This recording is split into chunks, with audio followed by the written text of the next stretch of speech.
This episode is brought to you by Google Chrome. You think you know a browser, but Gemini and Chrome? That's new. It can help you with practically anything on the web, like restoring a vintage motorcycle from a 50-page restoration blog, or finally break down that long article you've had open for weeks. Gemini and Chrome is here for it. Ready to make anything online make sense? There's no place like Chrome. Check responses, setup required, compatibility and availability varies, 18+.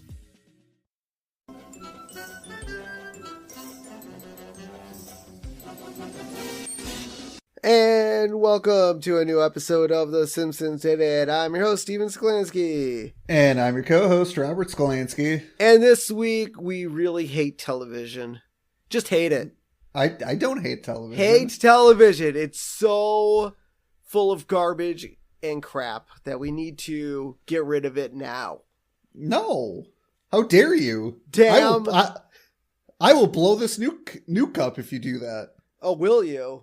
Yeah. If I get rid of television? Yes. Wait, isn't it the other way around? I'll blow up the nuke if you don't get rid of television? Oh. I mean, Yeah. maybe. Yeah, and we have a couple of special guests on this episode. Well, in this episode. I shouldn't say on our episode. In this episode. Yep. It's chock full of guesty goodness. Yep. So this week we're doing season 7, episode 9, Sideshow Bob's Last Gleaming, which is kind of a reference to the national anthem of the US of A. Yeah, it's also weird. Like, you read the title and you're like, oh, is this going to be the last Sideshow Bob ever? It's like, is this the last episode ever? Is this Last Gleaming? Oh no, we're going to lose Kelsey Grammer. Although, unfortunately, spoiler alert, it's not the last Sideshow Bob episode. I did read an article a few months back where somebody was kind of pissed about, I haven't seen the episode yet, but there was an episode with Sideshow Bob where like him and Bart make nice and like they go their separate ways, and they were like, that's a perfect send-off for Bob. Don't bring him back. And then like the very next season, they brought him back and him and Bart were fighting again. But we love Kelsey Grammer and Sideshow Bob. That's fine, but then maybe have them team up some more instead of fighting. Yeah. So anyways, so this aired November 26, 1995. Our recap, Sideshow Bob returns to Springfield and he tries to destroy... let me try that again. Sideshow Bob returns to Springfield and he tries to destroy Krusty with the Wright brothers plane. I mean, he does. Oh, God. Chalkboard. Wedgies are unhealthy for children and other living things. What other living things wear underwear or pants? Clowns? But clowns are... But I'm assuming he means like animals. I don't know who else wears underwear besides people. I mean, they are unhealthy for children. I mean, you could destroy your butthole. I mean, I guess. Maybe. I don't know who he's giving wedgies to besides the kids at school. Homer. Yeah, he is a living thing. Maybe he's putting pants on the dog and giving the dog a wedgie. Well, that'd be underwear. Or underwear, whatever. Yep. Or he's putting underwear on the cat and giving the cat a wedgie. Nice. Damn cat. Yeah. Our couch gag this week. The whole room is underwater. The couch is made of clamshells. And a treasure chest is in place of the TV. We see sea monkey versions of the family members swim in and sit on the clam couch. And then I like how the treasure chest like opens. Yep. Yeah. Now, was this because Homer wants to spend his life under the sea? Under the sea? Yep. Maybe that's where they got the idea from. They're like, all right, kids, we're going to spend the rest of our lives under the sea. That's your solution to everything. Living under the sea. It's not going to happen. Well, it happened. I'd like to point out that they're sea monkeys, monkey as in humans evolved from them. Oh, not like sea monkeys, the sea monkeys. Well, I mean, they were literal sea monkeys, but the fact that they chose sea monkeys and not like sea horses or mermaids. And I guess that's pretty good. Yep. All right, so this week we're starting off with the Krusty the Clown Show. And obviously any episode that starts off with the Krusty the Clown Show, you know Sideshow Bob is somewhere close behind. Yeah. So Krusty thanks everyone for donating to his canned food drive. I love you're thinking, oh, how nice. We're helping people out. Yeah.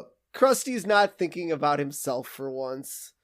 But wrong. He is using the food for his obstacle course, where the contestants will drop out of his nose into a tub of refried beans. Next is a slide of rancid Bernese sauce. At the end, they'll have to dive for hot dogs in pudding, pickle brine, and detergent. I love the fact that Sideshow Mel is the one demonstrating the obstacle course. Yep. And then at the end, he pleads with Krusty because it burns. So now this whole obstacle course, especially the nose, reminded me a lot of the Double Dare obstacle course at the end of the. Well, the note. Well, yeah, as you said, it's at the end because that's where you pull the flag. I think wasn't that usually the last flag was in the nose? No, I think they always mixed it up. Like the nose was always involved. Yeah. I don't know if it was ever. I don't think it was ever always at the end. But there was always sliding down slime and whipped cream and a bunch of, like, I don't know, chocolate pudding. There was, like, chocolate pudding, I think, on one of them. But this whole thing reminded me of a Double Dare obstacle course. So that was pretty cool. It was also very gross. Very gross, yes, absolutely. Yeah. And we see Bart and Lisa laughing at Sideshow Mel, and because Bart and Lisa donated some of that pickle brine. I guess I probably went to Homer and Marge and were like, hey, Krusty's doing a food drive. He asked for pickle brine. Can we donate some? They're like, sure. Well, now the real question is, though, did they ask for certain things or like just send in non-perishable food items? It's possible. Maybe they asked for non-perishable, but hot dogs aren't non-perishable. Well, exactly. Some people are just dumb and will send in whatever to the food drive. That's true. I wonder if like maybe like the kids knew it was for an obstacle course, but the adults didn't. Maybe. Yeah. And so Homer says Sideshow Mel thinks he's so big. I wonder what happened to that Sideshow Bob. And then Lisa reminds Homer that Sideshow Bob framed Krusty. He tried to kill Selma. He rigged an election. And then Bart chimes in saying that he tries to murder him. And we see some of those flashbacks play out as the kids talk. Yeah. Well, you got to remind the audience about all these things too. Yeah. Like we don't remember. I mean, it's not like there's a clip show coming up or anything. Yeah. And so Homer goes, oh, yeah. The things he'll finally remember is the laughter. I don't think anyone laughed at any of that. He might have laughed at Bob trying to kill Selma. Yeah, I'm sure he actually cheered him on. Yeah. I'm sure Homer was in on the whole thing. I don't think so. Homer's too dumb for that. And so Homer wonders what Bob is doing now, and we cut to Springwood Minimum Security Prison. Now, was this the same place that he winds up in, at the end of the last Sideshow Bob episode? Yep. Where he was on the rowing team? Yep. This is it. Yep. And we see Bob doing a ship in a bottle art with Westminster Abbey. And we once again see Bob's prison number is A113, which is that well-known Easter egg mainly used in Pixar movies. And it also appears in Simpson episodes Krusty Gets Busted and Cape Fear. Which are obviously Sideshow Bob episodes. Yep. And so Bob goes to set the clock and is disturbed by the laughter of all the other inmates watching Krusty the Clown in the next room. And he knocks over his bottle, destroying his art. Yeah, he's genuinely upset. Well, I mean, he worked so hard on that. Yeah. I mean, I don't think I'd ever want to do a ship in a bottle. They seem very hard and complicated. Oh my God, screw that. Well, you need like tweezers and like a magnifying glass and a bottle. And patience. And patience. Oh, man. And Sideshow was like, oh, must you bray night and day at that infernal television? And inmate 1 says, oh, look who's talking. Inmate 2's like, yeah, Bob, you used to be on this show. Bob's like, don't remind me. My foolish capering destroyed more young minds than syphilis and pinball combined. Jesus. Ooh. Yeah. Ouch. So, Sideshow Bob really hates television. He does. He really, really hates it. Hey, if he can't be on television, no one can be on television. Yeah. So Bob and another inmate start arguing, and the other inmate is like, I own 60% of the network. That could be a jab at Robert Murdoch. I'm not sure. Yeah, I mean, obviously, I mean, Simpsons are on Fox. I would almost assume. Yeah. Well, Krusty the Clown's obviously on his own network, but I feel this like show that's is, yeah. I feel like that's just a knock at Robert Murdoch. That could be true. Be a good knock. And so like Bob and the inmate, kind of jab at each other, and Wiggum breaks them up and announces it's time for their work detail, which a lot of prisons, they do that because they want the inmates to work, but they don't make much money. Well, especially like the minimum security prisons will do that, because obviously the hardcore criminals are not chilling there. But although I definitely wouldn't put Bob on this, I feel like Bob's a flight risk, and he should not be placed on work detail, especially when they're the people watching them are the Springfield Police Department. Exactly. So as they leave, the other inmate asks Bob if he hates tabloid newspapers as well. No, I think Bob just hates TV because it's loud and obnoxious. Yep. So we see the U.S. Air Force Base, not affiliated with U.S. Air. Like is that an airline? I don't think so. No, or is it it's not a cell phone provider, I don't think. It's definitely the first U.S. Airways was a major United States airline operated from 1937 to 2015. So maybe that's what they were talking about, was the airline. Maybe. U.S. Airways. Yeah. I mean, it would make sense because it's the Air Force. I mean, the Air Force. Don't hurt me, people who listen to us who might be in the Air Force. So the inmates are apparently cleaning up condom wrappers on the crowns, which Bob has stacked neatly into a pile, and it's all like color coordinated. And he's like, "Oh, done." But then a jet flies by, and all the condom wrappers blow away. Yeah, those air boys crack me up. Yeah. Why are there so many condom wrappers? Well, the Air Force guys bring in a lot of chicks, right? I thought that was the Navy. Oh, right. Yeah, I don't know. But Bob's like, "Oh, I renew my objection to this pointless endeavor. Informally now, and by affidavit later, time permitting." And Chief Wiggum's like, "Shut your word hole. We got to get this place clean for the air show." And Bob's like, "Air show? Buzz-cut Alabamians spewing colored smoke from their whiz jets to the strains of Rock You Like a Hurricane? What kind of country fried rube is still impressed by that?" Now, to be fair, Wisconsin holds an annual air show called, I should really know this. It's EAA. And it's very, very popular. Is that in Oshkosh or something? Yes, it's in Oshkosh. Yeah. It is super popular. It brings in a ton of money, a ton of tourists.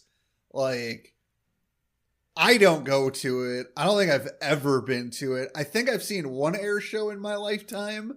Didn't Racine's airport do air shows every once in a while? They did, I believe so. And that's maybe where I saw it. But it's not like a country. Well, now, granted, I've never been to EA, so maybe it is a country-esque thing. But you get a ton of people that go there, and it's a lot of parents bringing their kids. Yeah. Well, it's like bringing kids to a monster truck show. Yeah. So I don't necessarily agree with Bob because, man, outside of 2020 with obviously COVID, I think 2021 they might have done it. Yeah, I think they did it last year, 2 years ago now, because this episode will be out in the new year. So yeah, it brings in a ton of money. So screw you, Bob. So then we cut to the Simpsons reading about the air show and the Springfield shopper, and they're all impressed. And the big plane in the middle has monster truck wheels. Yeah, it's like they're trying to say that airplanes are like monster truck rallies. Yeah. And the it's an F-14 in the ad. Yeah. And so Lisa, Bart, and Homer are super excited, but Marge is like, they're all like, yay, woo! Marge is like, yay. I get it. It's loud. It's, it's a lot of work to go there and do stuff, and I get it. Do you think that was Marge being like, I still hate airplanes, even though I'm kind of okay with flying? It's possible. I mean, it is planes. Maybe she still hates planes. Yep. So Lisa says she wants to meet the first woman stealth bomber, whose name also happens to be Lisa. And Bart's like, I want to see birds get sucked into some engines. Oh my God. Good Lord. That's not a good thing. There's literally Bart may or may not be a serial killer. Yeah. Well, also just FYI, bird strikes in the Air Force or just in regular airline flights, bird strikes are severely dangerous. Like if a bird flies into an engine. So the name Sully Sullenberger, the Miracle on the Hudson. Yeah, exactly.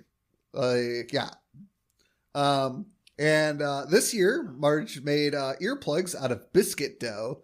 So she obviously hates the noise, probably doesn't like planes regardless. So, but why would she make it out of biscuit dough? Why wouldn't she just go buy earplugs?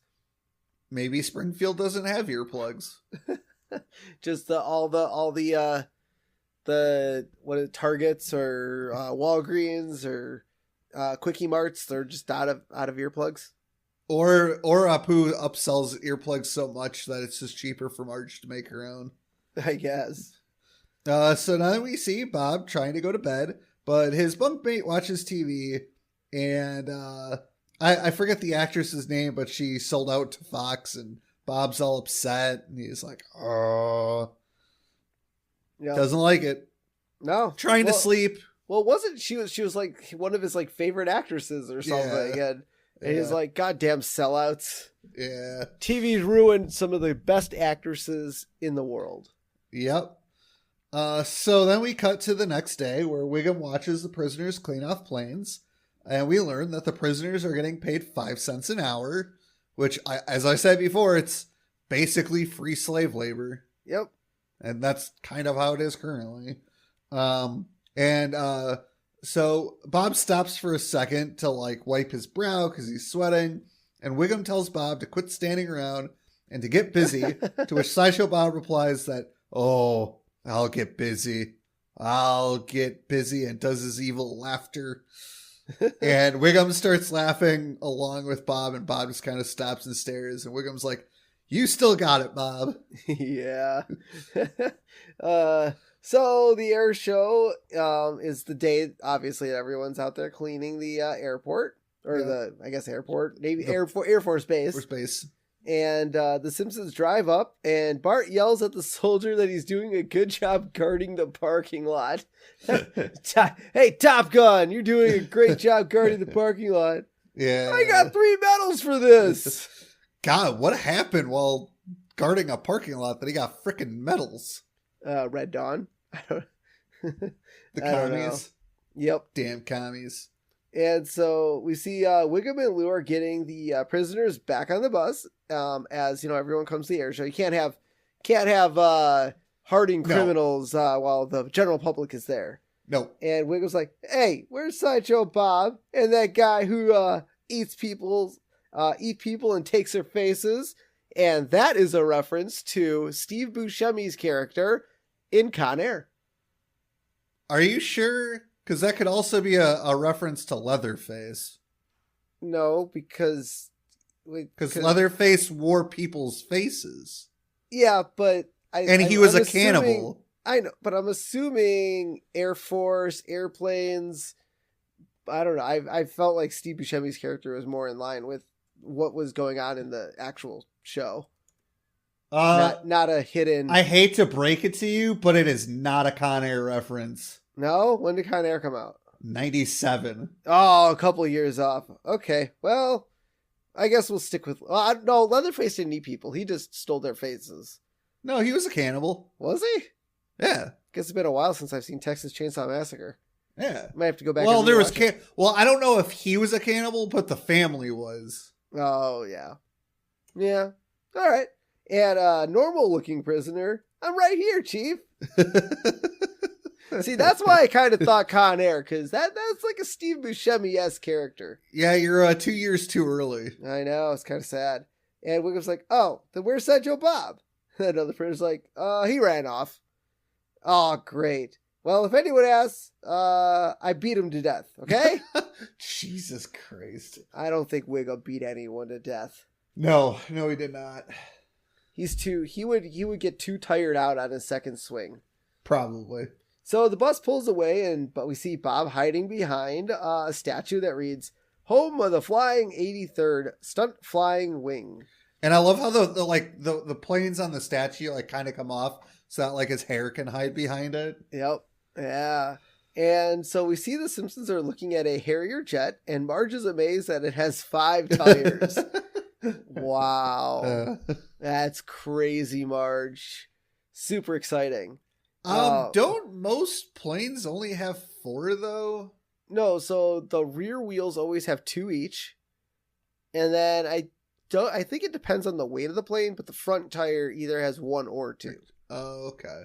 It's been a really long time since I've looked at the bottom of a plane. Yeah, I think this day and age, a lot of the 747s have, I guess, a total of 6 wheels. 4 in the back and 2 in the front. Yeah. And the Air Force guy is showing off the jet, saying it's so simple to fly, even a child could do it. It's like, can I fly it? Of course you cannot.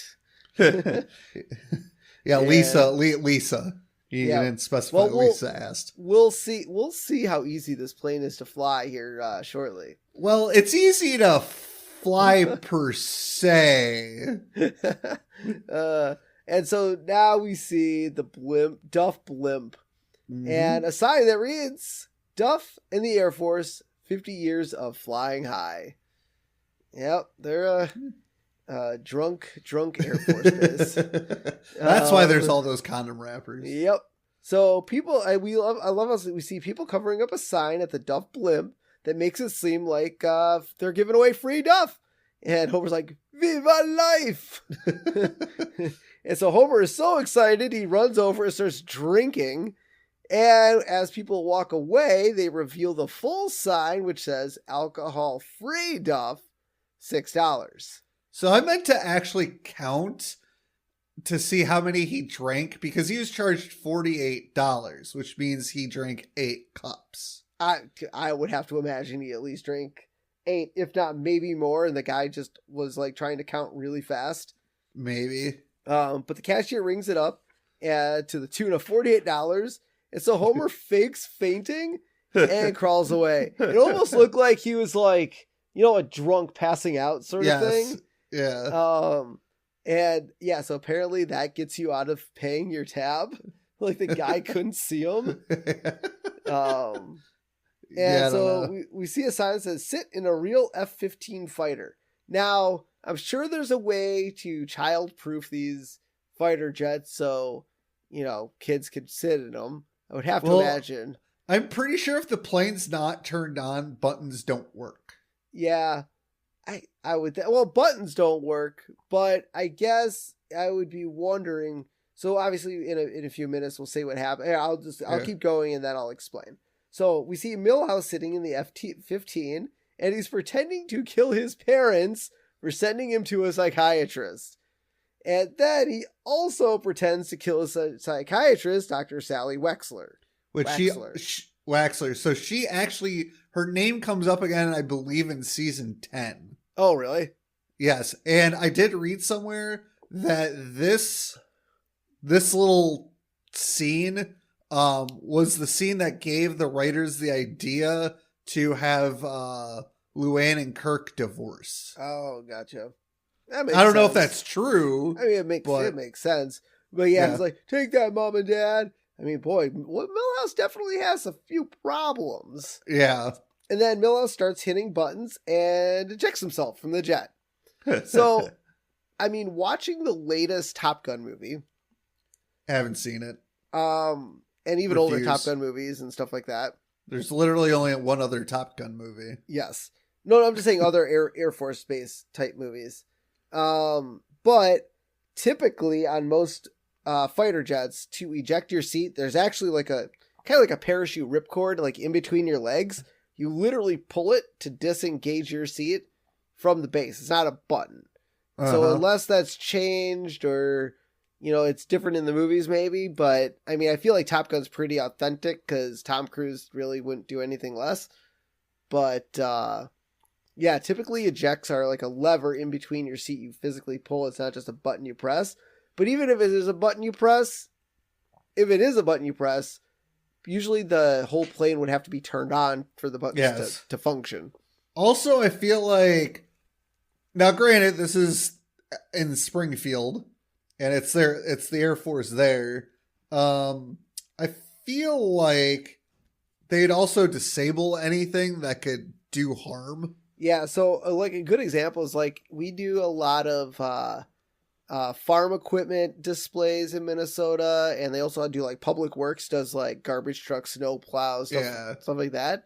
And kids are allowed to jump in those things and, you know, pretend like they're driving them, but they're all shut off and stuff like that. Although the funny thing is, I always laugh, is kids will press buttons and flip switches and stuff, and I'm like, I wonder if the actual drivers have to go through it and verify every button. I mean, I'm sure even like when kids aren't playing in it, they're one of their job duties is probably to verify everything is in the correct position before they turn on their vehicle. Yeah, they'd have to be. Those things have a lot of fucking buttons. Yeah. And so now we cut to Bob hiding out at the Colonel's headquarters. And I love how we see Milhouse fall into a snack bar in the background. That was great. Apparently he didn't pull the parachute cord to, you know, float back down to Earth. Maybe he didn't know about it. I mean, dude, think how scary it is. You accidentally eject yourself from a plane and you're shot hundreds of feet into the air. I love the fact that no one in Springfield dies. Unless they're meant to die. Yeah. No one in Springfield dies. Yeah. It's kind of funny. And so we see Bob listening to someone talk to the Colonel, and he sneaks by a window, like kind of does like a limbo, and out, you know, under the Colonel's window, and he wanders into his washroom where he takes some hand towels and throws them outside. Yeah. So yeah, the Colonel and his the Colonel walks by and he sees his hand towels, dress towels. I wrote hand towels and then he mentions it. Is there a difference between dress towels and hand towels? Maybe dress towels are monogrammed or nicer. Okay. They're towels. Who cares? But they're not in his washroom. They're sitting on the floor or on the ground outside. And our Colonel is voiced by R. Lee Ermey, who also was a drill sergeant in Full Metal Jacket, which we'll get to down the line. And the Colonel tries to get into his washroom, but the door is locked. So he's like, who's in there? Bob's like, the door's already is closed. The door already is closed. Now listen here, son. I am Colonel Leslie Hapablap. God, I'm gonna love saying that name so much. I love that name. I don't know why. I think it's the onomatopoeia. Is that the right? I don't think that's the right word. But yeah, Colonel Leslie Hapablap. And Hapablap tells Sideshow Bob if he doesn't open the door, he will tear him up like a Kleenex at a snot party. It's so great. Bob asks Hapablap if Hapablap is in the military, to which Hapablap, sweet Enola Gay. I'm gonna corpse you up and mail you to your mama. Oh God. And there's some other lines in there that he says to Bob. But eventually Happenblatt busts down the door, but Bob's not in the bathroom anymore. And the Colonel's like, I guess there's nobody here. And he leaves. Except Bob didn't actually leave the washroom. He hid in a trash can. Yeah. And so we go back to Happenblatt, and he goes, I'm sorry, girls, for getting you all lined up. And he gives his knuckles each a kiss. Because he lined up his knuckles to punch somebody. Yep. And so now we cut to Grandpa and Bart looking at the Wright brothers plane. And Bart says, look at that hunk of junk. And Grandpa's like, you're ignorant. That's the Wright brothers plane. At Kitty Hawk in 1903, Charles Lindbergh flew it 15 miles on a thimble of corn oil. Single-handedly won us the Civil War, it did. Oh my God. No.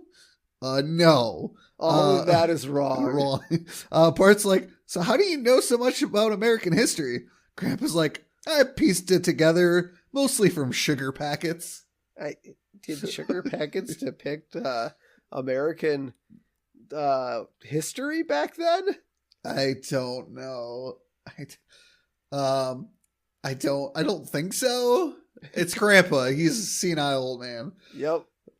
So Bob sneaks to a restricted area that requires special clearance, and he buzzes the door to be let in.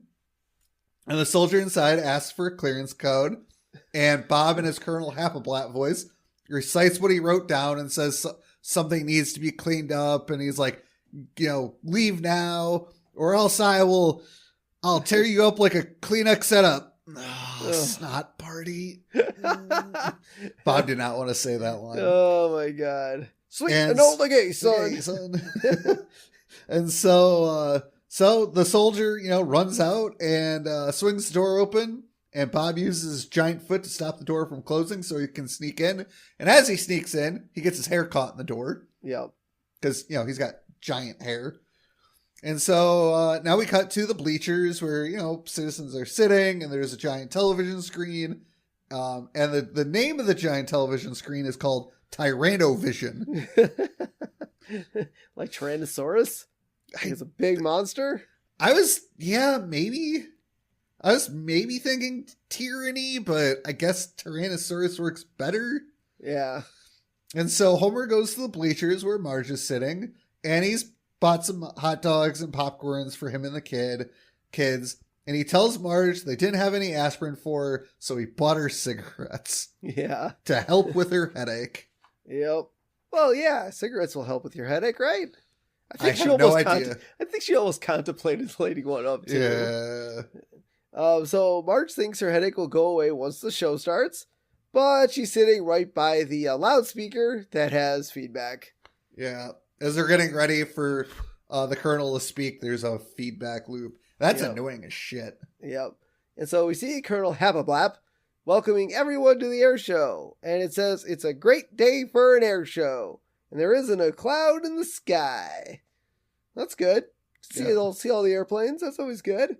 Yep. And so we cut to Bob walking out of the restricted area. And he says, except for a mushroom cloud. Okay, well, how far away is the restricted area from where the bleachers are? I mean, it's all... Well, no. Remember, he doesn't take it to the bleachers. No. I'm saying, where is Bob in relation to where they're announcing everything? I don't know if it necessarily matters. I mean... because if he's in a restricted area, that means wherever the citizens are probably very far away. I'm going to say Bob didn't hear that.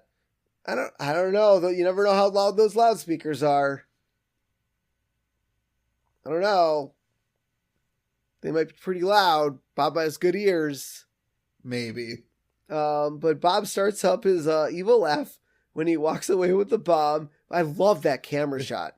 Yes. That's probably one of my favorite camera shots this episode, where it's like, what is that shot? Not a fisheye lens, but it's like it rolled. Like it seemed like the whole shot was kind of just rolling. I don't know what type of lens that is. It's not a lens. It's they put the camera on a rail and they just push the camera. Oh, is that what that shot kind of is? Yes. Oh, okay. Yeah, it looked, I mean, it was a really cool shot. I like the shot. Yeah. And, but then we see the wheelbarrow that he has hits a tiny hole in the ground, and Bob starts nervously walking. Yeah, you don't want to rattle a 10 megaton bomb. No. So at the beginning of his second appearance on the podium, Colonel Hablab quotes John Gillespie McGee Jr.'s High Flight, I have slipped in the surly bonds of earth and touched the face of God. So, I guess quoting, I don't even know who that is. Is he like an John Gillespie? I don't know. Like an old-time war hero guy, maybe? Maybe. And so Colonel Hablab says they are going to go through the history of aviation. And the first thing he brings out is box kites, to the audience dismay. Yeah. It's they're pretty boring. Except Martin is like, the common box kite was originally used as a means of drawing wet string. Okay, so going back to the John Gillespie McGee quote, he was an American fighter pilot. Oh, okay. And High Flight is a poem that he wrote. Okay. That's a nice touch for the episode. Yeah. Yeah. I love how Martin's leading the box kite crew. That's great. So while setting up the nuclear device, Sideshow Bob is whistling We'll Meet Again, a song used in the 1964 film Dr. Strangelove, or How I Learned to Stop Worrying and Love the Bomb, which is a film about nuclear war. And I love how there's a few more references to that movie in this. This is like the third or fourth episode The Simpsons have referenced this movie. Yeah. Like to point that. They love this movie. Yep. They love a lot of old shit. Yeah, they do. And so the kids walk around the box kites, and Marge is getting frustrated sitting directly in front of the speaker. Yeah, I would too. I would move. She didn't know how much she didn't move. And the speaker breaks, and part of it goes through Marge's hair. Oh my God. So we see Bob continuing to set up the bomb, and Hablab asks the crowd if anyone has a need for speed. And the crowd cheers. Except Marge. She's like, yay. I got the need for speed. Yep. And Hablab introduces some Harrier jets that have red, white, and blue smoke. Well, you might have guessed it. Rock You Like a Hurricane plays in the background. Now, God, how much did Fox have to pay for that track? Rock You Like a Hurricane? I don't know. Yeah, I feel like it had to have been 20K. I bet you around 20K they had to pay for that. Maybe. Well, don't forget this is 95. Yeah. Well, don't forget this is 95, so inflation, maybe it was only 5,000. Maybe. I learned something new about well, I guess we learned this from Kevin Smith. You were there too. Yes, I was there. About music rates. music prices and using it. And it does come down to the artist. Yes. Now the record company can say, "Oh, this is the price to use that song," but if an artist really, really wants someone to use it, they have basically full control over their own music. So maybe because they might have liked The Simpsons, they're like, "We'll do it for cheaper." Yeah. Not for free, but we'll do it for cheaper. Yeah. And so Lisa asks why he isn't looking at, or Homer isn't looking at the Jumbotron, or I'm sorry, Tyrannotron. He's like, why should I jerk my neck around like a goon when Tyrannovision could decide what I look at? Now, I know there's a lot of people at like baseball games, hockey games. Oh, yeah. That will just look at the Jumbotron instead of what's like right in front of them. I mean, so here's the thing. Depending on where I'm sitting, like, it might be a little easier, like, especially for a hockey game, sometimes it's just easier to look at the Jumbotron to follow the puck. It just is. Yeah. Football games, yes, it's a lot easier. Well, actually, depending on where you sit at a football game, if you're sitting midfield, you're probably watching the game.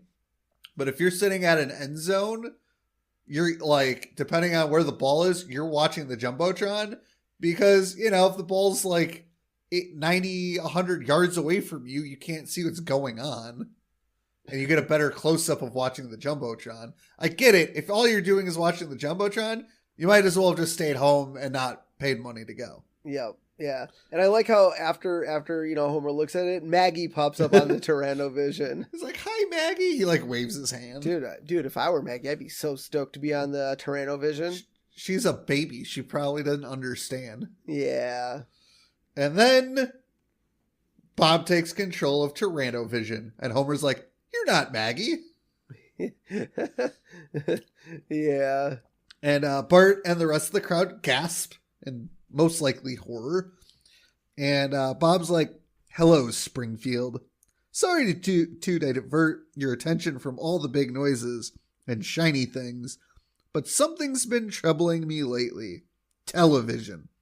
Wouldn't our lives be so much richer if television were done away with?" Moe's like, "What?"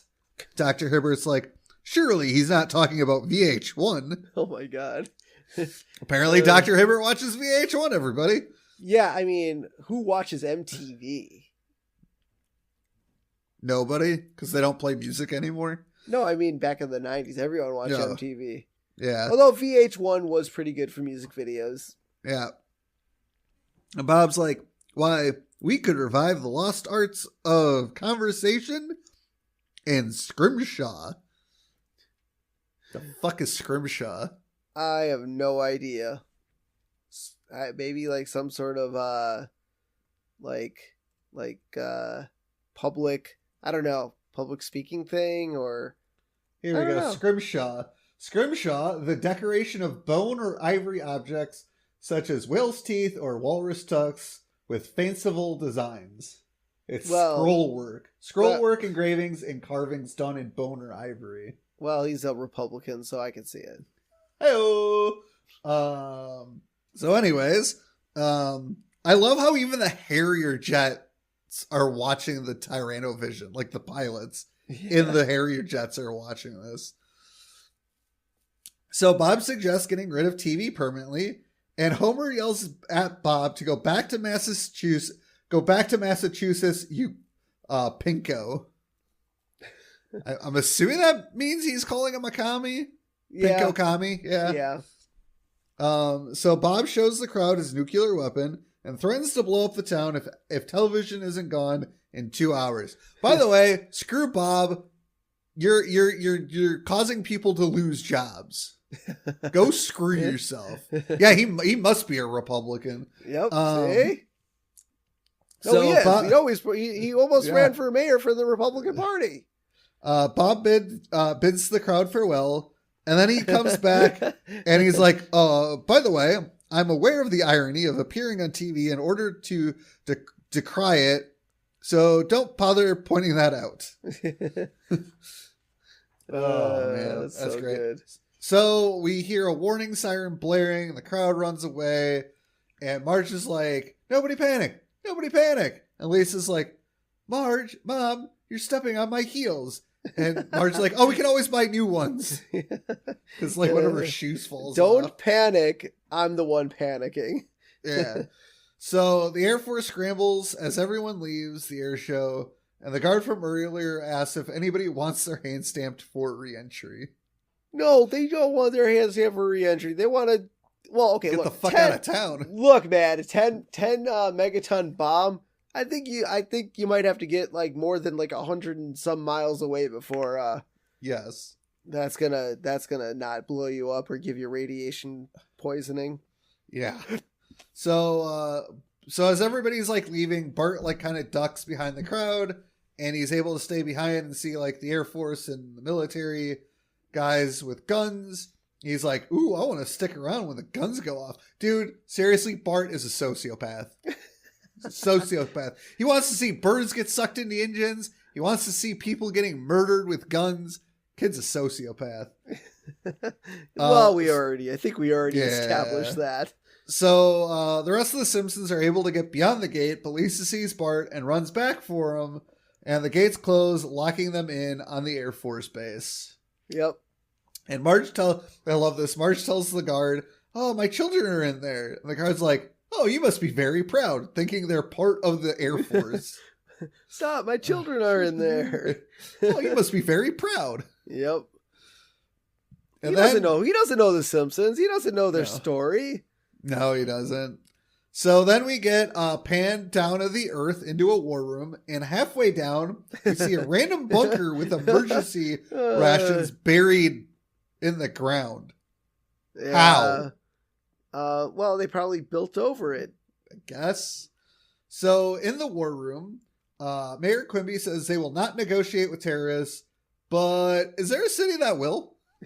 Like, here, we need someone to come in and help. Shelbyville will do it. Yeah. Bob, go to Shelbyville. So during this scene, Professor Frink is drawn to resemble Dr. Strangelove, complete with wheelchair. Yep. And the whole underground war room resembles to Dr. Strangelove too. So yeah, like, but they did the whole thing. They did such a good job with it. Yeah. And Colonel Happleblap says, not to worry, we'll find Bob faster than Garfield finds lasagna. And nobody laughs. Nobody laughed. Did he say like something about his wife? His wife. No, his wife. Oh, my wife found it funny. Yeah. Oh, God. I thought it was pretty funny. Colonel Happleblap, I like the cut of your jib. What's a jib? I don't. So then we go back above ground and we see the military busting down doors and opening up porta potties. Yep. Looking for Bob. Looking for Bob, but they don't find Bob. They find Grandpa. Grandpa standing in one of the porta potties like, this elevator only goes to the basement. And someone made an awful mess down there. Oh my God, that's so bad. Did he go in the porta potty?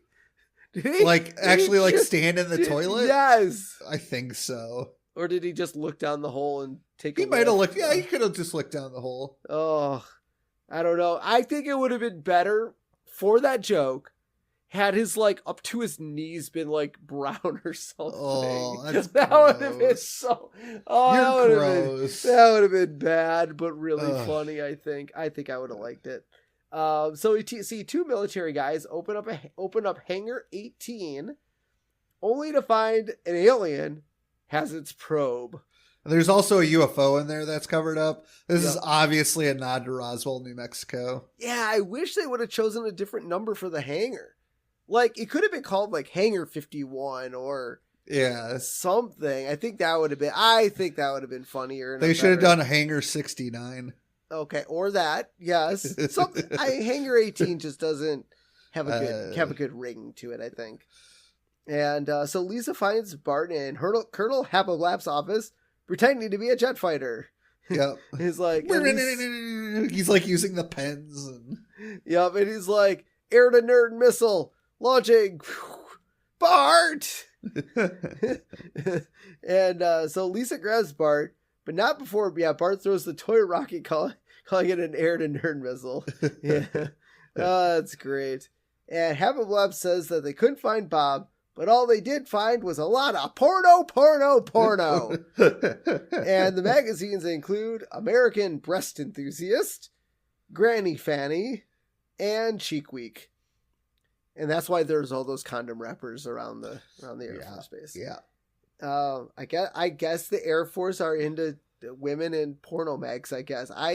Honestly, the Navy always struck me as that, not the Air Force. Okay, we call them seamen.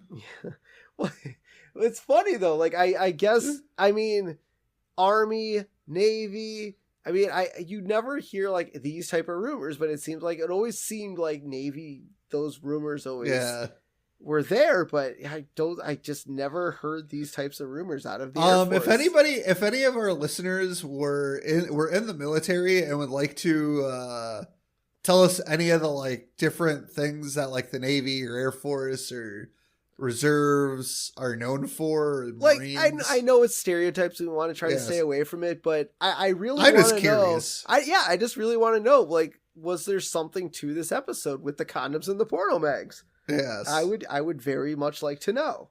Yes. And so Quimby announces they only have 20 minutes left and to send in the esteemed representatives of television, which are Ken Brockman, Bumblebee Man, Doctor Who, very old Urkel, and Krusty. I love how it was like an aging Urkel. Yeah. And obviously Urkel was still a relevant character in 95. Did you say relevant? It's relevant. Relevant? Yeah, didn't You I said say relevant? relevant. You Relevant? said relevant. Relevant. It's been a long day, guys. Are you dyslexic or? Yeah, I am. Maybe a little bit. I'm not sure. But we see Krusty noticing the porno mags, and it starts like, oh, I didn't know it was this type of meeting. Krusty should have joined the Air Force. Yep. So Quimby says it's time to face up to the unface-upable. Tuable. Tuable. Oh my god. And Quimby says they must sacrifice television to save the town. And so Krusty starts freaking out. He's like, would it really be worth living in a world without television? I think the survivors would envy the dead.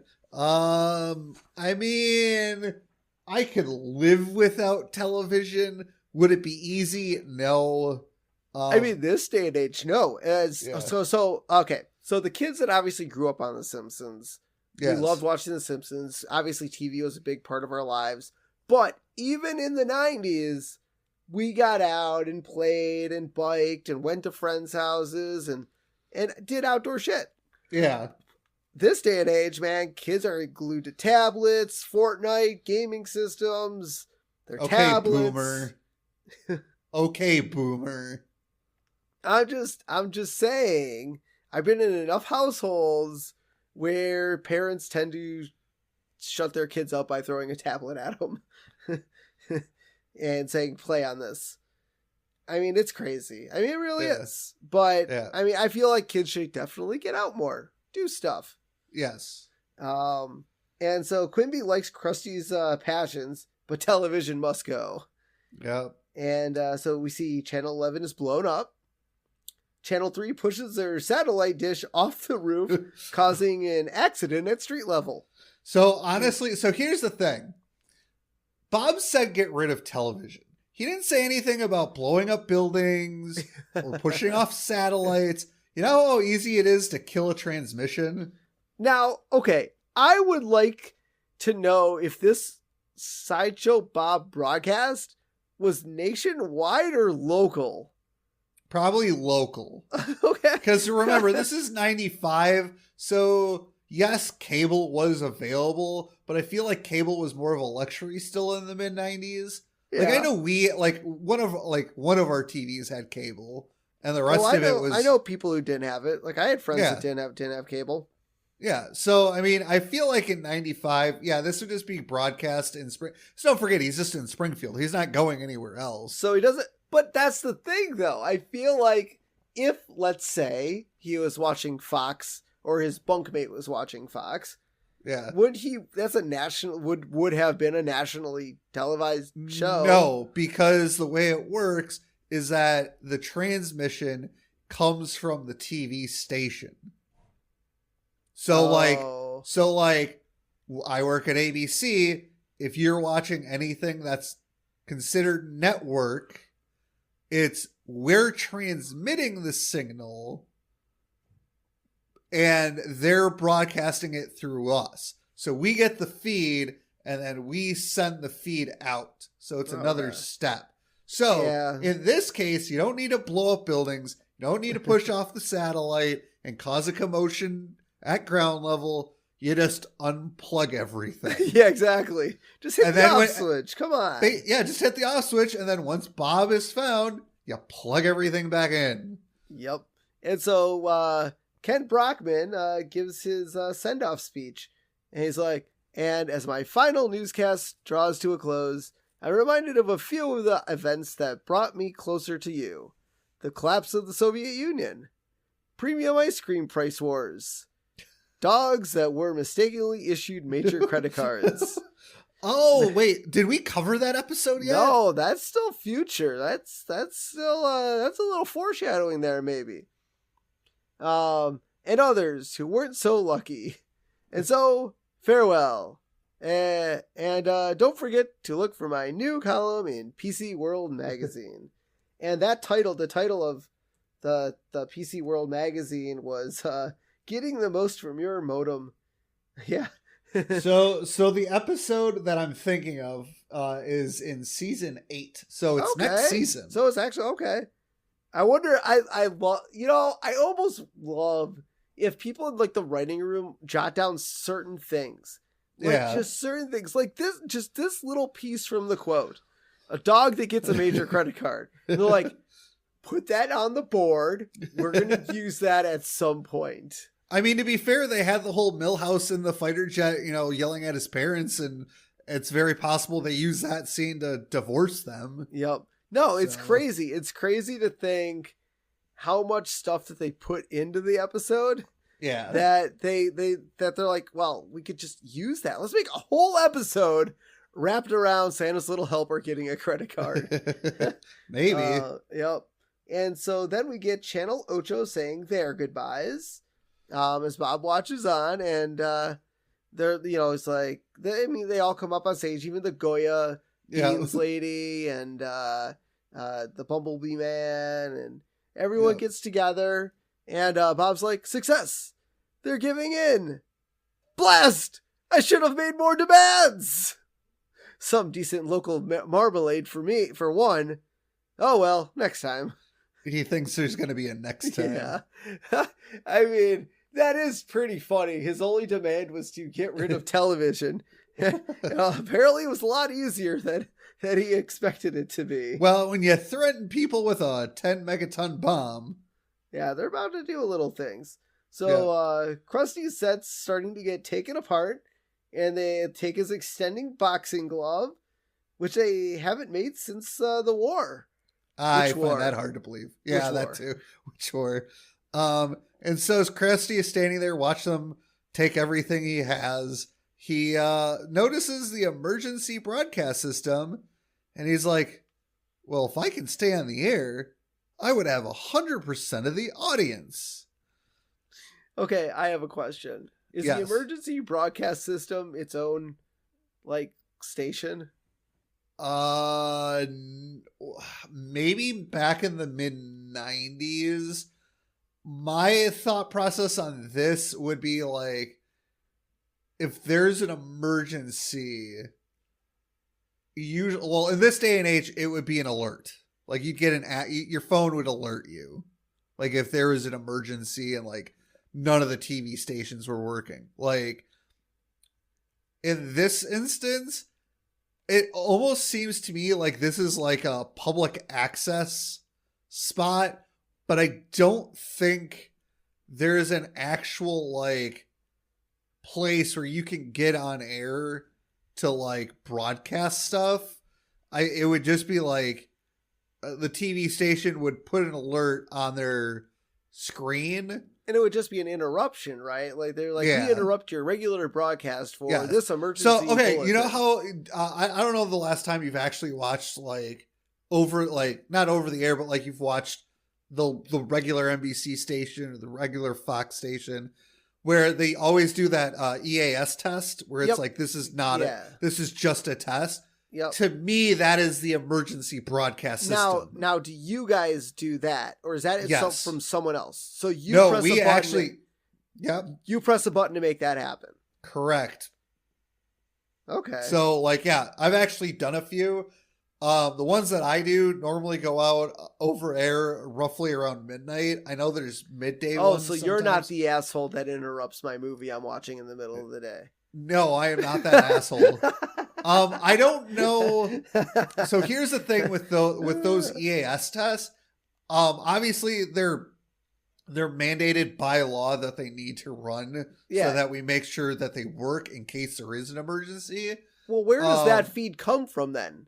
Like, is it something built in? The way the way we do it is we actually build something into our playlist for, like, so when you see, like, commercials and TV shows, we have this whole playlist that we tell the machine, this is the server, this is where it's coming from, this is what you're playing. So we put a little line in there for the EAS test, and then there's a button we push, one for a weekly test and one for a monthly test. So I usually do the monthly test ones. So I just flip a little switch and then it goes out over air. All of our substations, those are done through our automation system. But the one that comes out over our ABC station, like our 2-1, our main channel, that's me. Or one of the other master control operators. So I feel like emergency broadcast system, like mid-90s, I don't know if they did it the same way. I'm assuming they did. So I don't necessarily think this is an actual TV broadcasting station. All right. Well, you guys are learning a lot on The Simpsons today, guys. Yes. So we go back to the Air Force Base where we see Marge taping up Homer's hands because he tried to climb over the barbed wire fence. I mean, should have Marge have stopped him before he... Maybe she wandered off to try to get help and Homer's like, ooh, I have an idea. And she left him alone, basically. So Marge is worried about the kids and Homer's like, they'll be fine. Marge is like, yeah, you're right. They're at least wearing clean underwear. And then we get the freeze frame shots of the house and into Bart's room. Bart ain't wearing clean underwear. They're sitting on his he bed. ain't wearing anything. Yeah. We cut back to Bart basically telling Lisa he ain't wearing underwear. He's like, the gentle breeze of whatever. And Lisa's like, huh? Hurry up. Bart definitely went commando. He sure did. Now, was that because he knew he was going to an Air Force base and he heard that term before and he's like, ooh, I bet everyone on an Air Force base goes commando. I have no idea. Because of all the sex they're having. Bart's 10. I don't think he's thinking about that quite yet. Bart and Lisa see the Colonel and they hide in some bushes. And Colonel Happablop is like, I hate that Bob. Still in his hiding place, laughing at us. And the soldier tells him he would rather take orders from Bill Clinton than listen to Bob's high-toned voice. Yep. Yeah, well, he's a Republican. He rather listen to Bill Clinton. Yep. And so, Lisa and Bart overhear the conversation, and it clicks in Lisa's head, and she goes, I know where Sideshow Bob is hiding. When Bob broadcast that message, his voice was higher than normal. And what makes your voice high? Bart's like, tight binding underwear. Which he doesn't wear. Yeah. And Lisa's like, helium. Sideshow Bob is in the Duff Blimp. Now, can you actually go inside the air part of a blimp? I don't think you can, right? Like, you just fill that with air. You don't actually hang out in that. No, I don't think you would actually hang out in there. Because it's so weird. It's so weird. Like, plus, I'm pretty sure if you suck enough helium or you're in a helium-rich environment, you're going to pass out from a lack of oxygen. Yeah. Yes. Like, this part of the episode is my only... I'm not a scientist, and I don't play one on TV, but I feel like if you're in a helium-rich environment, and that's all that's there, you're going to pass out from lack of oxygen. I could be completely wrong that you can, I know you can suck in helium, but obviously anything in a large amount is going to at least hinder you unconscious. I mean, I don't even know why he's inside. And later, in a little bit, I'll tell you another gripe I have with this part of the episode. But there's a whole part of a blimp meant for flying in it where there's no helium. Yeah. So we cut to Bob inside the actual blimp. And Bob says in a high-pitched tone that the town of Springfield trembles before him. He's like, I hate helium. And here's the other thing. He pushes it away, and then he sounds fine, and he starts clicking through all the channels, which are all down, and he just happens to coincidentally stop on the emergency broadcast system. And as Bob walks away, who do we hear? But Krusty the Clown announcing that he's back on the air. Yeah, he drove out to the middle of the desert. Yep, Bob wonders how Krusty is on the air, and Krusty tells everyone he is in the alkali flats of the Springfield Badlands. Now, I wonder how close that is to the South Dakota Badlands. I don't know. So Springfield is now in South Dakota. Maybe. And Bob can't believe it. He was thwarted by Krusty. And so he's like, we had a nice run. So he opens up the button to the bomb, and Bart and Lisa find him. And Lisa tells Bob blowing up the bomb would be the easy way out. Bob's like, you know what? You're right. And then he hits the button, and we hear an explosion, and we get a white screen. And when this airs on actual television, mind you, we watch this on Disney Plus. This is a commercial break. Yep. Yeah. And I hate it. I actually have an issue with this because we all know they're not going to blow up The Simpsons. Yeah, I hate it. I would have been fine if like they had Bob going to the button, but he didn't touch it, and then they cut to black. Because while yes, I know they're not going to blow up The Simpsons and they're not going to blow up the town, my thought process is, oh, what happened? How did they stop him from blowing up the bomb? Where they made it seem like he blew up the bomb. Yep. And what happens? Yep. So before that, I like to say, okay, so if Bob is in fact in the area that there's helium, yes, there would not be a trapdoor that would lead to the area with the helium. If you've ever seen a deflated helium balloon, it's like a balloon. It just lies flat on the ground. Yeah. Attached to his thing. So had Bart and Lisa open up a hatch to go in, all that helium would escape out to wherever they came from, presumably the outside. And what's your point? Well, the blimp would start deflating if all the air is rushing out. Oh, I see. Yeah. Yeah. Well, I don't know. Well, like, I mean, it depends. No, not necessarily, because don't forget. No. Actually, no, you're wrong. Because what happens when you put helium in a balloon? It floats if it's tied. But if you what does that mean about helium? That it's heavier than air. So not necessarily. What happens when you open a helium balloon and let go of it? It deflates. That's letting go. Yeah, exactly. You're opening up a sealed door frame. Maybe they're just always pumping helium into the Duff blimp when it's on the ground. No, that's not how blimps work. Not how blimp works. No, look, I get it's a cartoon, man, but look, if you would have just put Bob in the cockpit, he could have still done the same thing. No, because then his voice wouldn't have been high pitched, and Lisa wouldn't have been able to figure out where he was, and he would have blown up the town. No, that's a plot hole. Okay, fair enough. So Bob hits the button, and we get the frame phrase of "Citizens of Springfield." Ned's pushing Rod on a swing set, the crazy old man, and an old lady feeding pigeons and kissing, Maggie playing in a field of flowers, and the camera zooms into her eye, showing a nuclear explosion. And this scene is a reference to the famous Daisy Attack ad of Lyndon Johnson during the 1964 United States election. The scenes before Maggie showing various people of Springfield going on about their daily lives with the zooming in on them, and the scenes freezing in anticipation of the explosion is also a reference to the ending of the movie Failsafe.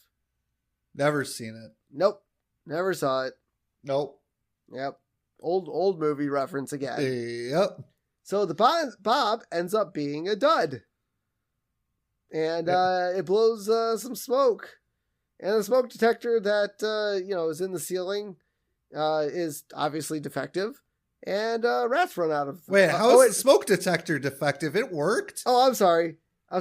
So the smoke detector, sets off an alarm. And we see the bomb kind of disintegrate. Not really disintegrate, just kind of falls apart. And rats run out of the bomb. So would the bomb really go off if the rats chewed through all the wiring? Well... what happened next? Or what did Bob see on the inside of the bomb?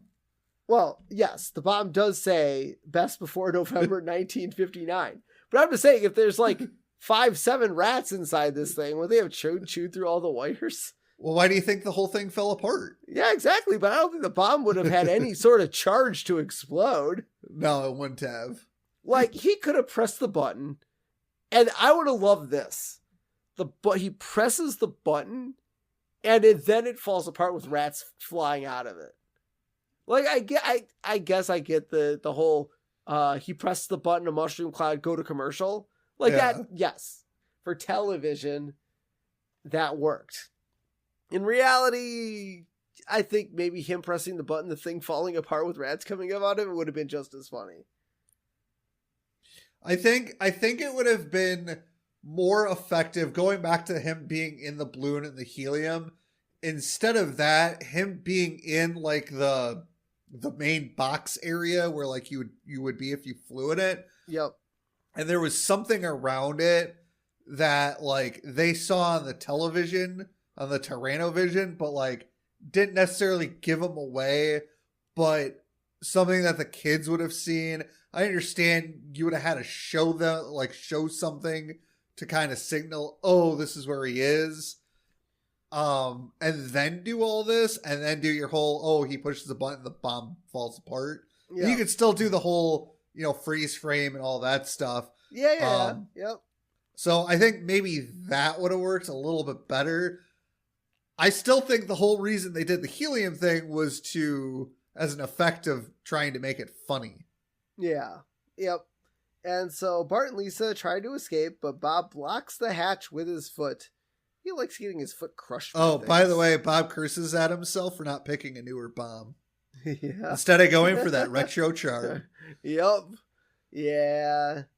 I don't know what a newer bomb would have looked like, but yeah, that one had that, Dr. Strangelove look to it. Yeah. And so Bart and Lisa are trying to escape, and then Bob blocks the hatch, and Bob's like, well, if it's my arch nemesis, Bart Simpson, and his sister Lisa, whom I am fairly indifferent.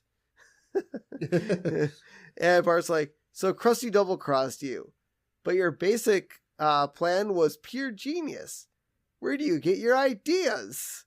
And Bob's like, oh, please, let's not embarrass us both with the, what is it?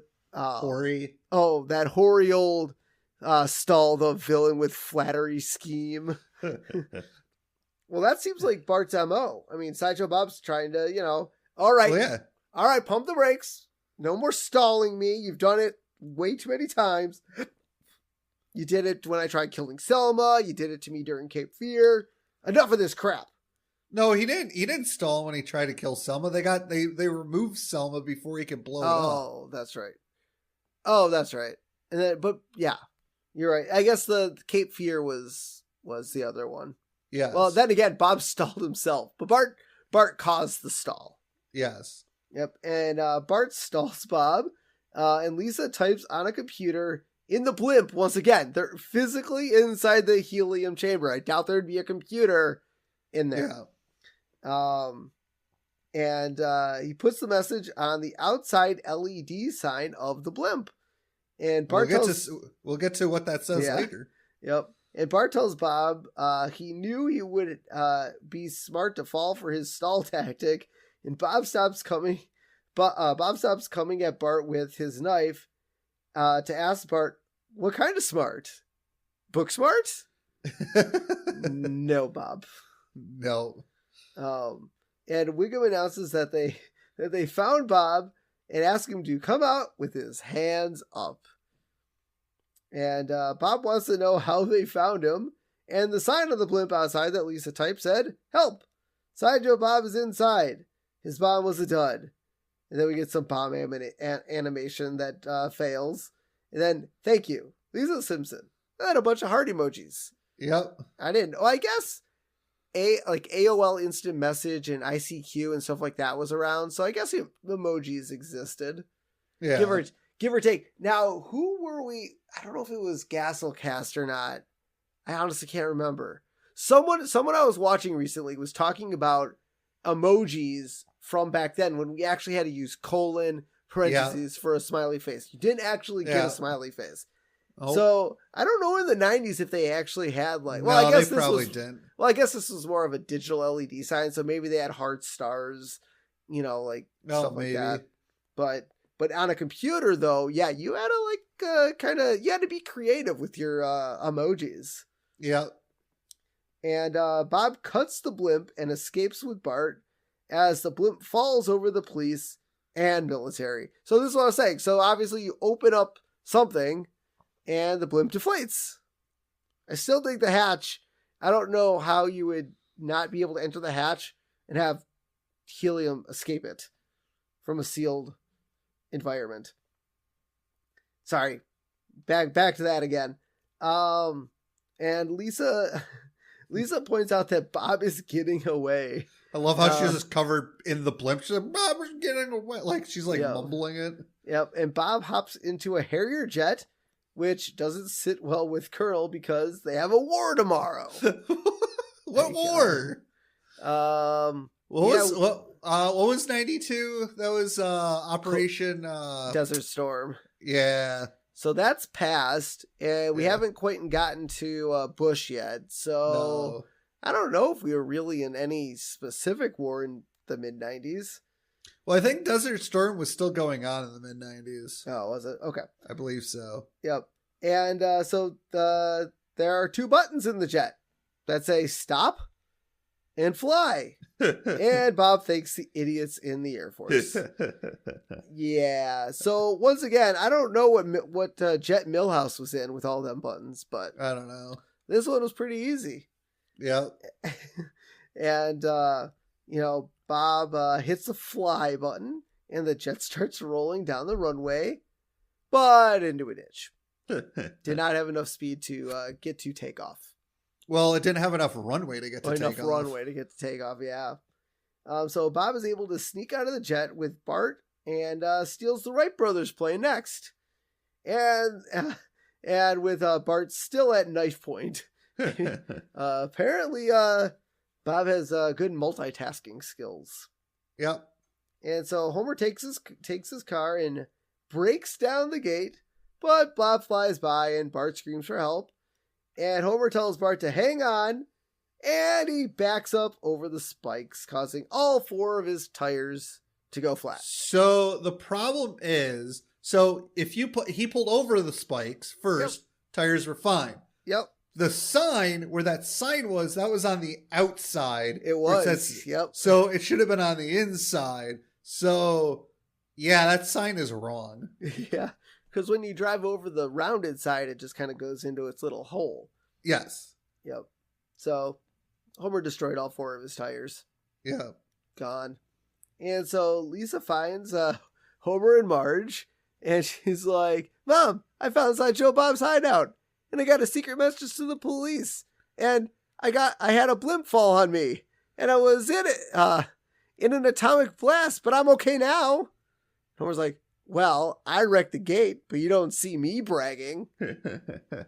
Except she wasn't in a nuke. I wonder if the helium went to her head a little bit. Maybe a little bit. Although, Did Bart and Lisa have high-pitched voices in that thing? I don't think they did. I think they talked normally. Yeah. See, look. Sideshow Bob had it. I feel like the kid should have had it. Yeah.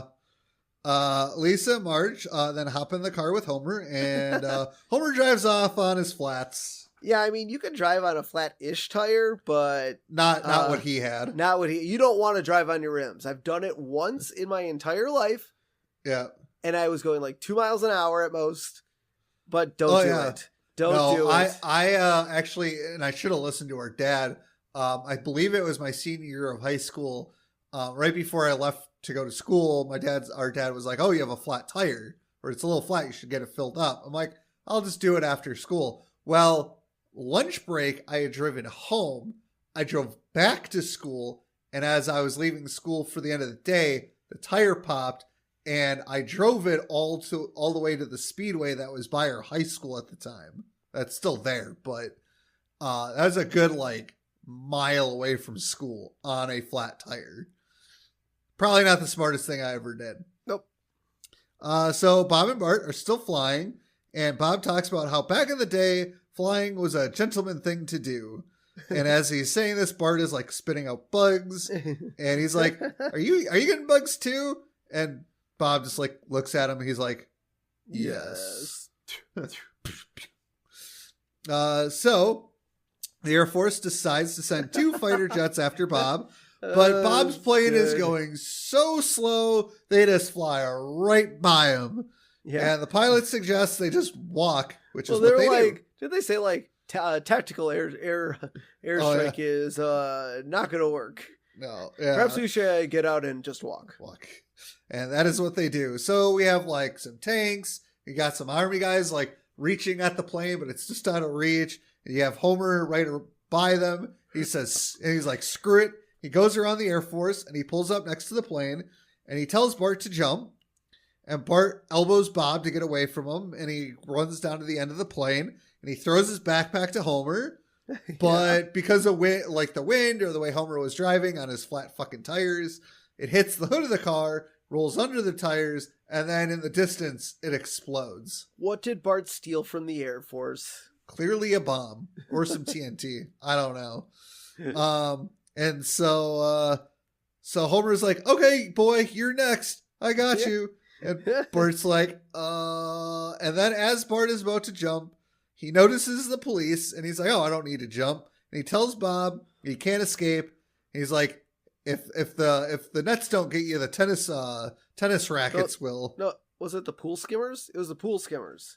Yeah, but Bart said tennis rackets. Did he? I thought he said pool skimmer. No, it's like if the pool skimmers don't get you, the tennis rackets will. Yeah. You said nets. So, you just said nets. They're pool skimmers. Whatever. Same difference. Is a pool skimmer not a net? It's a net for a different purpose. Bob informs Bart that he is on a kamikaze mission and they are on a kamikaze mission. And Bob tells Bart that they are going to kill Krusty. And Bob turns the plane right before they get to the police and right into the alkaline flats to evade the police. So now we see Krusty is still broadcasting and he holds up a scorpion and a corroded lantern battery. Yeah. So according to the book, it's a civil defense shed. Oh. Yeah. Okay. I have no clue. So anyways, Krusty, talking to the camera, he's like, kids, Itchy and Scratchy can't be here today, but instead we've got the next best thing. It's the Stingy and Battery Show. They bite and light and bite and light and dite.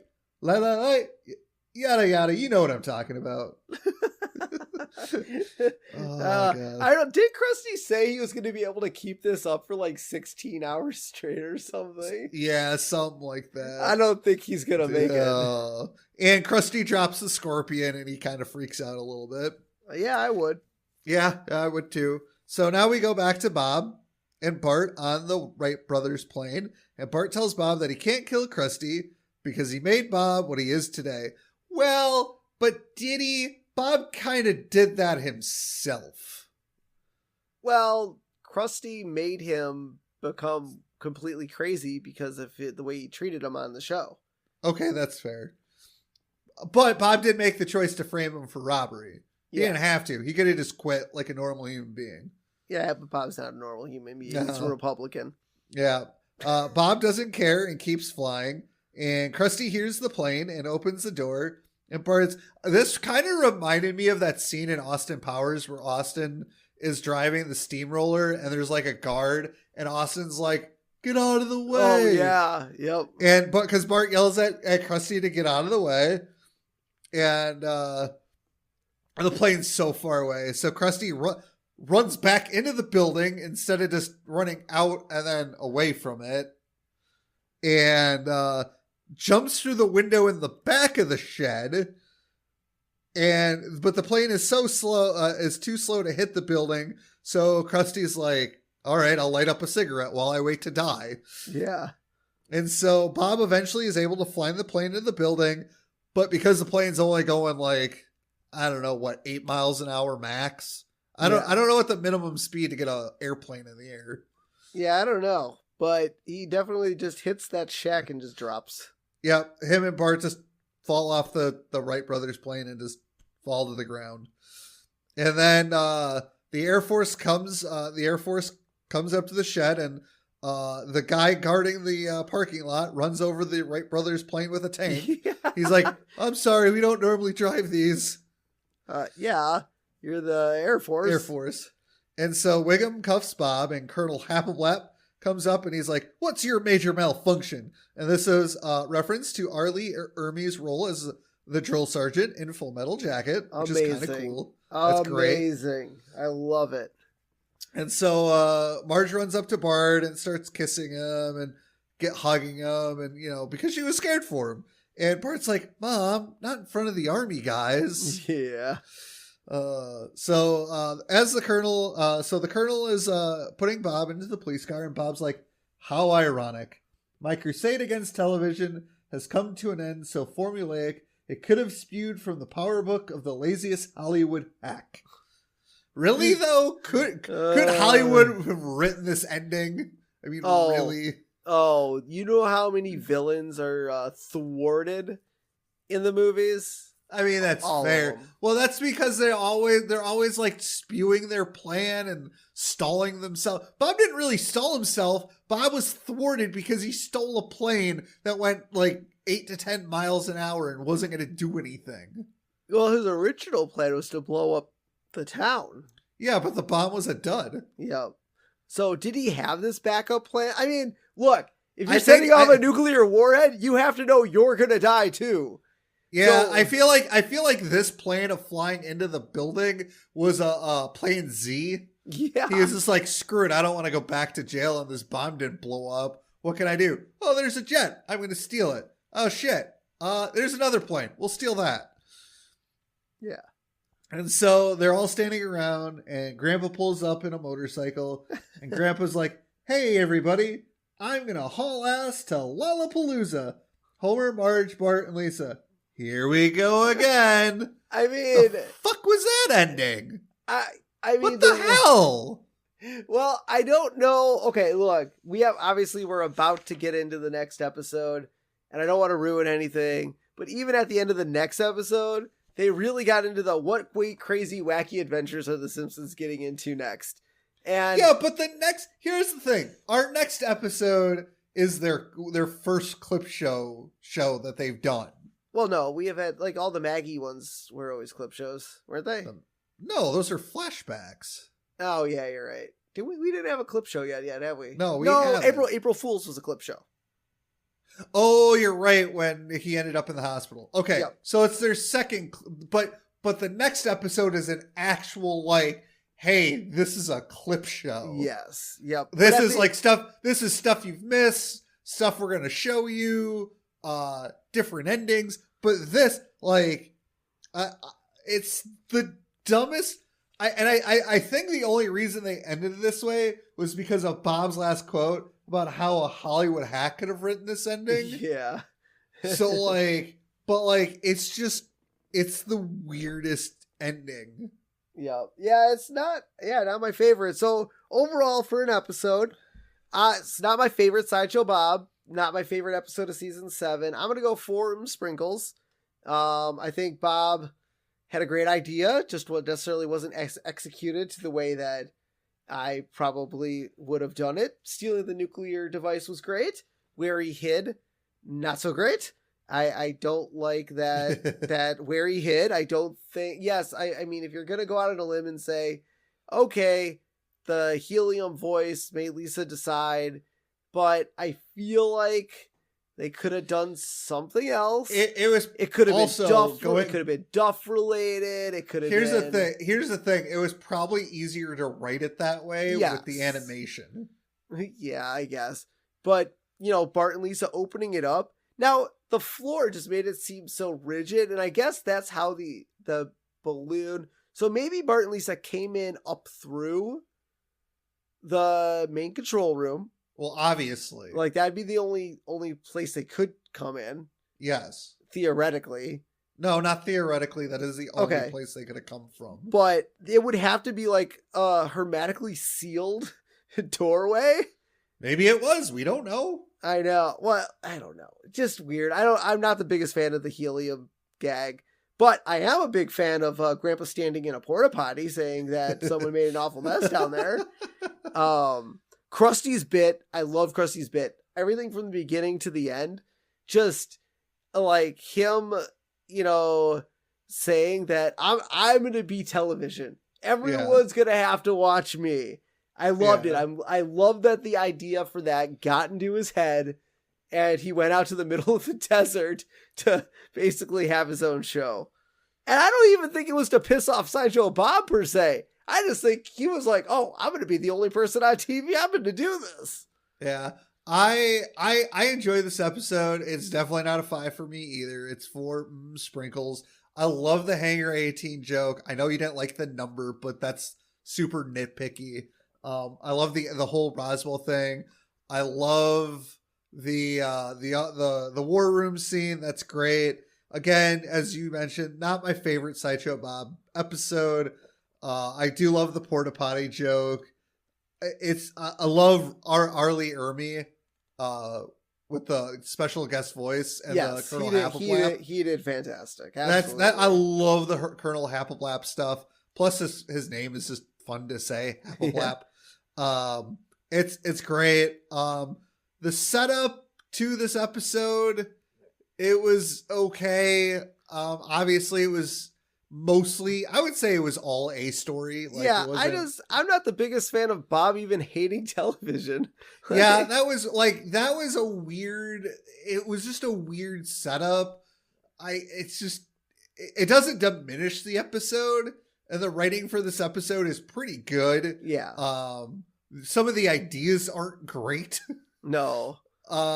Like the emergency broadcast system. Again, as I mentioned before, at least in this day and age, you're getting an alert on your phone, or if you're watching TV, you're going to get that alert across your screen. It's not going to be some random site where you turn on. Maybe it is. I don't know if it was like that in the 90s. Our day and age, I'm going off of current right now. So, but yeah, it was pretty good. I hate Bob for pissing on the air show, because here in Wisconsin, that's a pretty big moneymaker for Green Bay south to Oshkosh. Yeah. So he can go screw himself. As far as like the redneckness of it all, maybe there's a little bit of it. I mean, it is Wisconsin. Of course they're gonna frickin' drink. They everywhere. It's Wisconsin. But they wouldn't have alcohol-free Duff. No, they would not. It also wouldn't cost $6. Yeah. So yeah, no, it was a good episode. 4 sprinkles. You probably nailed most of the stuff I said on the head. Yep. Yeah. So let's finish it off with our character profile. And this week we have the very angry, very outspoken Colonel Leslie Happleblap. And his rank, Colonel in the U.S. Air Force.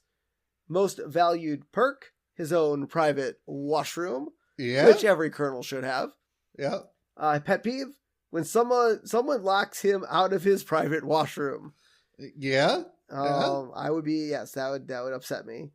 Sense of humor, not great. Uses Garfield metaphors. I don't know, man. I love his metaphors, man. Garfield metaphor, I'm all for Garfield. Garfield is awesome. Yeah. Tolerance level, for those different from himself, low.